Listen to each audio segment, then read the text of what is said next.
Number 1, breakup होने के बाद उसी शख्स से दोबारा ताल्लुक कायम करना सबसे बड़ी बेवकूफी है, क्योंकि जो शख्स आपको एक दफा छोड़ सकता है वो आपको कभी भी किसी भी वक्त दोबारा छोड़ सकता है। नंबर 2, बाप का दिमाग बेटों और बेटियों के लिए एक जैसा नहीं सोचता, बल्कि बाप बेटों और बेटियों के साथ मुख्तलिफ अंदाज में बर्ताव करते हैं। वो अपनी बेटियों की जरूरियात के बारे में ज्यादा तवज्जो और जवाबदाह होते हैं और उनके लिए अपने जज्बात ज्यादा खुलकर जाहिर करते हैं।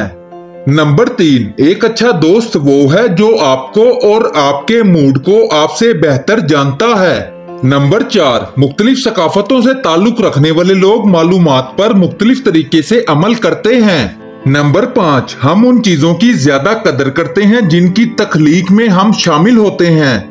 नंबर 6, अफसुर्दा रहने से आप में याददाश्त के मसाइल पैदा होते हैं। एक मुताले के मुताबिक डिप्रेशन के बाद लोगों की दिमागी हालत खराब हो जाती है, क्योंकि दिमाग लफ्जी तौर पर अपने हुजम में सुखड़ जाता है। नंबर 7, जिंदगी गुजारने के लिए हमारे लिए खाने से ज्यादा समाजी ताल्लुक अहम है। नंबर 8, हमारी माँ के साथ हमारे इब्तदाई रिश्ते के ताहयात हमारी जिंदगी पर असरात होते हैं। नंबर 9, गैर मुल्की जुबान में बात करना आपके फैसलों को बदल देता है। एक तहकीक के मुताबिक गैर मुल्की जुबान इस्तेमाल करने वाले तुलबा कम जज्बाती और ज्यादा अक्ली फैसले करते हैं।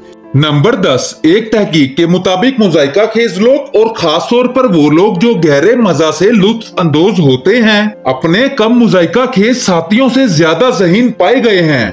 नंबर 11, उदास मौसीकी हमारे जहन को भटकाती है। नंबर 12, हम ये सुनकर अपना रवैया नहीं बदलते कि लोग क्या कहेंगे, जो कि दरअसल हमारी गलत सोच है, क्योंकि जब हम मुनासिब रवैये को समाजी मेयार के तौर पर पेश करते हैं तो लोग लाशऊरी तौर पर उसकी पैरवी की तरफ माइल होते हैं। नंबर 13, दूसरों की बाकायदगी से मदद करने से हमारी जिंदगी लंबी हो सकती है। नंबर 14, फिजाई आलूदगी सिर्फ हमारे फेफड़ों को ही नहीं बल्कि हमारे दिमागों को भी नुकसान पहुंचाती है। नंबर 15, ये सोचना कि आप एक दिन अकेले ही मरकर खत्म हो जाएंगे इंसानी ज़हनी सोच में कमी का सबब बन सकता है।